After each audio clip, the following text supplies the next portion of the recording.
Hey yo tout le monde, j'espère que vous allez bien, en tout cas moi ça va super et bienvenue sur la chaîne Nocturnos Industries.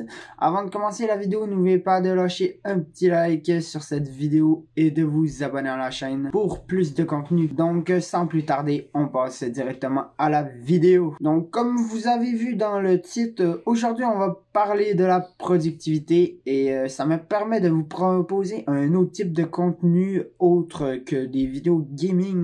Donc ça fait un petit peu de changement comparé à d'habitude. Donc pour commencer, je vais vous expliquer le fonctionnement de votre cerveau et savoir comment le piéger. Piéger dans le fond votre cerveau avec le système de la récompense. Alors quand votre cerveau apprécie une action que vous venez de faire, votre cerveau vous envoie une dose de dopamine. Donc votre cerveau va vous dire de recommencer l'action que vous venez de faire, parce que ça vous fait du bien. Par exemple, quand vous mangez une part de gâteau, ça vous fait du bien, alors votre cerveau vous envoie une dose de dopamine et il pense uniquement au court terme, le plaisir instantané. Et il ne pense pas au long terme, il va vous dire d'en reprendre parce que c'est bon, mais il va pas penser à votre poids, votre taux de sucre. Lui, il va penser uniquement au bon goût du gâteau et il va vous dire d'en reprendre même si vous savez très bien que c'est une mauvaise idée au long terme. Lui, il s'en fiche complètement. Et si je parle de ça, c'est parce que vous allez retrouver ça partout dans vos actions, même dans le travail, j'ai envie de dire. Et la plupart d'entre nous travaillent à la maison et ça pose assez de problèmes. Et quand vous allez travailler, votre cerveau veut du plaisir instantané, du plaisir à court terme. Et le travail, c'est comme pas vraiment ça. Donc,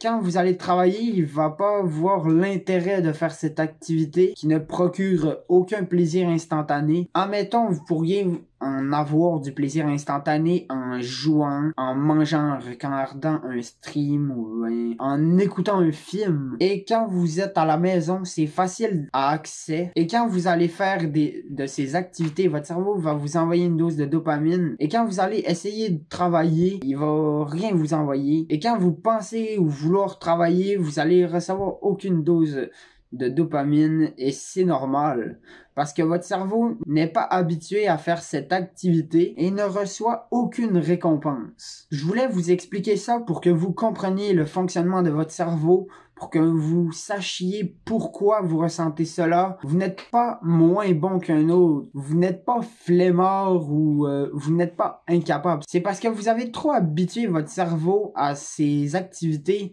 et c'est difficile de s'en sortir dans ces cas-là. Et maintenant que vous savez que c'est possible de s'en sortir, il faut la traiter comme une addiction. Et pour cela, vous devez lui donner moins de plaisir instantané et plus de travail. Jusqu'à ce qu'il associe ce travail avec du plaisir. À partir de ce moment, la situation sera débloquée. Et effectivement, c'est plus simple à dire qu'à faire. Et même moi encore, en ce moment, j'ai de la difficulté avec ça. Mais avec de la persévérance, c'est possible. Vous pouvez tous y arriver. Et faites attention parce que si vous vous relâchez trop et que vous lui donnez trop de plaisir instantané, il va vous faire payer. Donc, c'est vraiment un travail de tous les jours. Et plus le temps passe et plus c'est facile d'y arriver. Donc, j'ai un bon conseil à vous donner qui m'aide assez bien dans mes activités, dans mon travail, j'ai envie de dire. C'est de pas toucher à votre téléphone au réveil. Vous pouvez arrêter votre alarme au réveil, mais après vous lui touchez plus de votre réveil jusqu'au midi. Vous ne faites aucun plaisir instantané, c'est-à-dire de réseaux sociaux, pas de YouTube, rien du tout. C'est très compliqué, vous allez vous dire que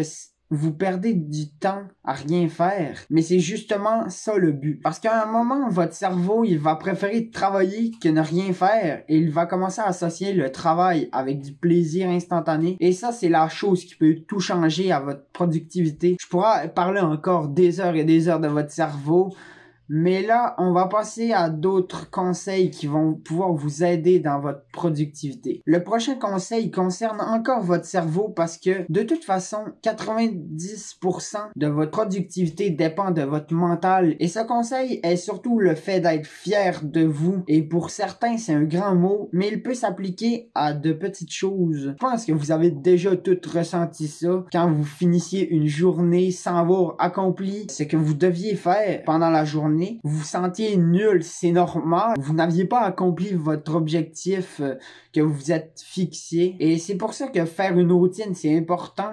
Vous devez vous demander pourquoi c'est important. Eh bien, si vous avez une routine, par exemple, moi, le matin, je fais du sport, je prends ma douche et puis je mange. Et c'est extrêmement simple à accomplir. Et si vous la faites absolument tous les jours, et juste le fait d'avoir accompli votre objectif, vous allez vous sentir fier de vous. Et vous pourrez pas dire que vous n'avez rien fait parce que vous avez fait cette routine très simple. Et pour certains, ça va paraître un peu con pour ma routine, mais vous surestimez votre cerveau. Il n'est pas si intelligent que ça. Il se fait avoir parce que je n'ai pas fait tout ce que j'avais à faire dans ma journée, mais j'ai fait certaines tâches et c'est déjà bien. Demain, je vais faire mieux que si tous les soirs vous vous dites j'ai pas fait ce que j'avais à faire.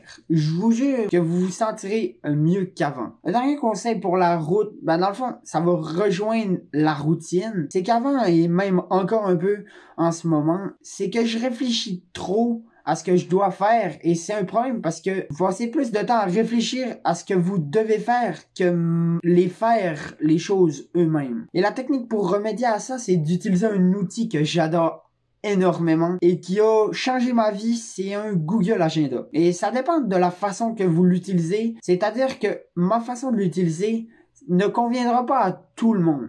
Et c'est normal. Et je pense que c'est une obligation pour un travailleur indépendant comme un créateur de contenu de créer un agenda. Je vais vous montrer comment moi je fais mes horaires. Dans le fond, ça c'est mon horaire de la semaine passée.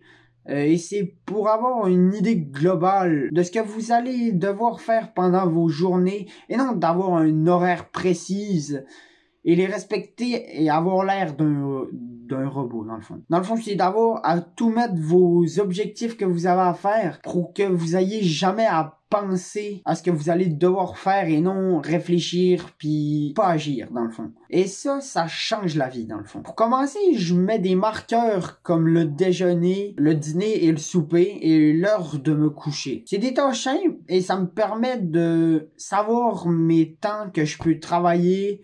Ensuite, je pense à des tâches qui ont besoin d'être faites pour ma semaine. Comme je sais que je dois sortir 3 vidéos par semaine. Donc, je dois les tourner, je dois faire les montages et les miniatures. Et je dois les poster et faire de la publicité sur mes autres réseaux sociaux. Comme ça peut vous donner une idée comment organiser votre agenda. Alors, ça va être la fin de cette vidéo. J'espère qu'elle vous aura plu. Moi, j'ai kiffé faire la production de cette vidéo. Ça m'a procuré de la dopamine, j'ai envie de dire. Donc, n'hésitez pas à liker, commenter, partager la vidéo. Ça me ferait extrêmement plaisir. N'hésitez pas à vous abonner à ma chaîne. Ce n'est pas déjà fait pour ne manquer aucun contenu. Donc, je vous dis ciao tout le monde.